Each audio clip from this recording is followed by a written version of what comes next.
Hello guitarists! So today I am going to be doing a video on building a small pedal board, an affordable pedal board that is actual stomp boxes, not a multi-effects pedal board. I can get into another video on why I don't use those much, but I am doing a quite inspiring little pedal board for not a lot of money. And I would like to say that most of these pedals are all sold on Amazon, and they're not really sold in guitar stores because they are from China, which that's not a bad thing. They're just a lot cheaper, and I said screw it, I want to build a small pedal board. So what I did first, I got this little bad boy. This is a pedal board, and it's a suitcase pedal board, and it's pretty tough. I can't break it. It sells for $47 on Amazon, and when I open it up, it also has little rubber feet too. So you open it, and there you go. It holds 5 pedal boards, and it has power. And then all you do is this, and it slides off, and there's your pedal board. This is actually for only $50. You're getting a power supply, you're getting the splitter, and you're getting this small pedal board unit to hold your pedals in, and this is actually pretty cool. I was just going to build my own like I've done before and just build a blank of wood and put it, but I was like, you know what, this is really all cheap. Let me build a full affordable pedal board that you can all go out and buy. And you can get all this stuff used too, which you'll get it for really cheap because it is Amazon, or it is Chinese stuff. But so this is the pedal board. Now, I didn't want to just get like anything. I actually wanted to get pedals that included stuff that I would use live. I wanted something that I didn't want all the bells and whistles of like all these crazy effects. You guys are welcome to do whatever you like, but I wanted a rig that I can actually use live if I need to, like a whole backup pedal board. Like if I were really desperate and I didn't need my pedal board or something went wrong, what can I grab? Or if I'm playing a small gig, I can just play with this. So first thing I got was a tuner, because that's pretty important these days. Hopefully you all know what these do. It's very simple, and this sells for $23 on Amazon. $23 for a metal casted small tuner, and it does all right. It's not amazing, but it definitely does what I need it to do. So that's going in my chain first. As you can see, I'm literally going to build this in front of you. The next pedal, and I think is actually really important, is compressor. This is a KOKKO. I don't know how to pronounce that, but it's a compressor that is $26. Casted in metal. All of these take 9 volt, by the way, so it's very easy. But I actually went with a compressor because I think compressors are very important live, especially just to fit through the mix and go through the sound. I actually did not go with an overdrive this time, which I'll probably explain later in the video. But anyways, we're going to add that to the pedal board, and that's going next. Now, I did want something kind of fun and unique, to just changing it up a bit rather than doing the exact same thing that everyone does, and I got a Roland flanger, and this is only $20 on Amazon, and it has a really nice weight to it, and it has filter and normal, and the filter is actually the reason why I really wanted it. It was because it actually takes a flanger filter, and then literally you just click it. So like if you wanted a sick intro, you just click this and it stays the exact same filter. It doesn't go, it just goes, it just stays at 1. So it's just like if you were to click it on, it would just stay at 1. It wouldn't flange, it would go, and that would be your tone. And it's pretty cool because it's a nice filter. And that's pretty awesome that a small pedal like this for 20 bucks does that.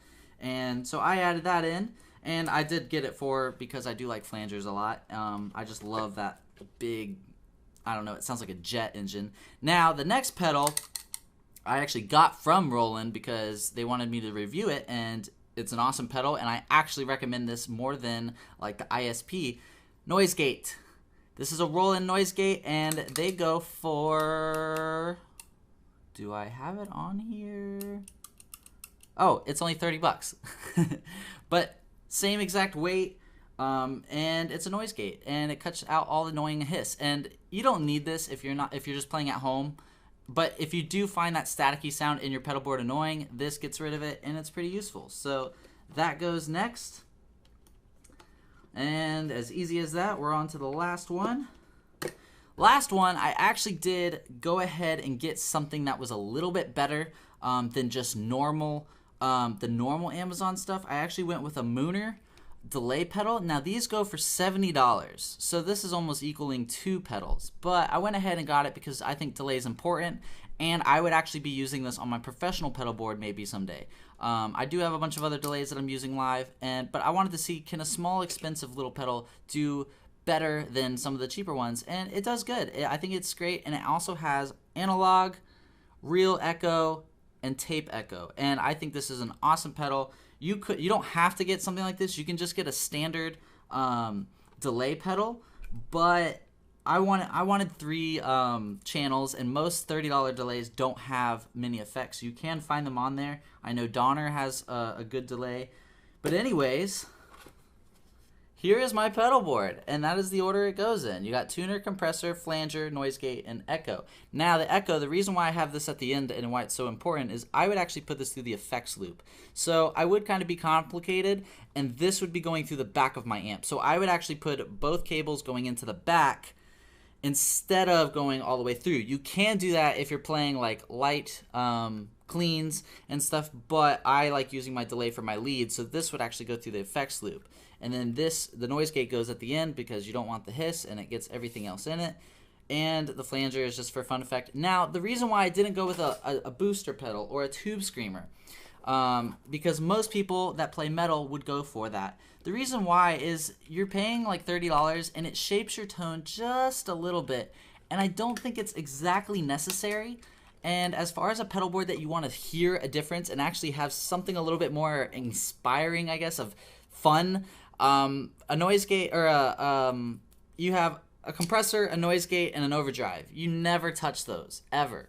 And if I wanted a pedal board that I didn't have to touch anything, I would have, you know, the tuner, just that would be the only thing I would touch, but the compressor, overdrive, and the noise gate, and that's pretty much it. And that would be a complete pedal board that I would never have to touch other than tuning.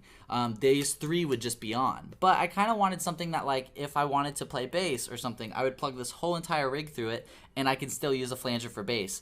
And I don't actually have that many flanger pedals, so I was like, why, might as well. But I do think buying an overdrive is useful, but I just didn't think it was worth my money to go out and get one, because I kind of already have a bunch of high-end ones that I already like, and just buying a cheap one I feel like was kind of would be a waste of money, so I went ahead and bought a flanger instead. So if you were to get a professional rig, you might get this out and then put a booster pedal, but I don't know. I don't think it's that necessary as far as, I don't know, like, I don't know. I'm still like in the concept of, do I even need an overdrive pedal? Sometimes they help, sometimes I feel like they just make more noise. So how much did this whole thing cost? Well, let's see. The entire pedal board that I have is right here is $220. That's pretty damn good. Like, most multi-effects pedals are like $300, $200, and the reason why I don't like those is because if an effect were to break, your whole pedal board is useless. Your whole pedal board is not worth anything anymore.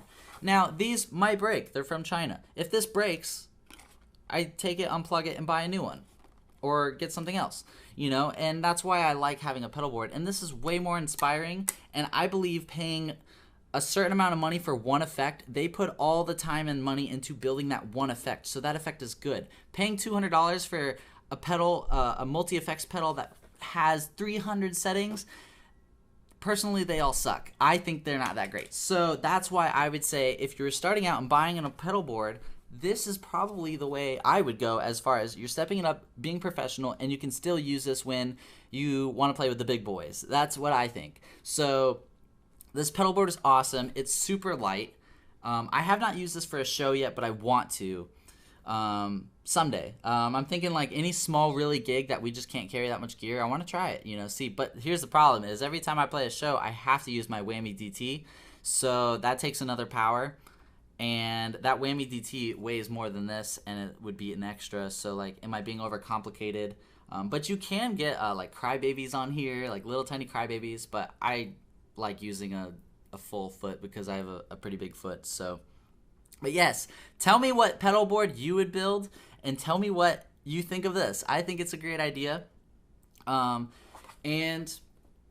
yeah, I hope this helped you guys, maybe save some money. Definitely try to find this stuff used, because if I told you what I paid for this, you would not believe me. So I got it all used. Other than the Roland noise gate, but Roland literally messaged me and they wanted me to review it, and I was like, hell yeah. And turns out it was actually pretty good. And then it got me excited, and here I am with an entire pedal board now. So that's pretty cool. All right, so let's hear how this little bad boy sounds. We're going through an EVH 5150 315 watt, going through a Mesa 212 with G1230 anniversary speakers, and I have my ESP Eclipse with Seymour Duncan Blackout metal pickups. Also, I would like to add, I am doing a limited run of Guitars Till Death t-shirts in red with a tank. Red tank top, Guitars Till Death t-shirt. Looks awesome. Limited time only. You can get them in the link below on my clothing line.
Hope you guys like this video. Comment, subscribe, follow my Instagram. All the links are below. Bye.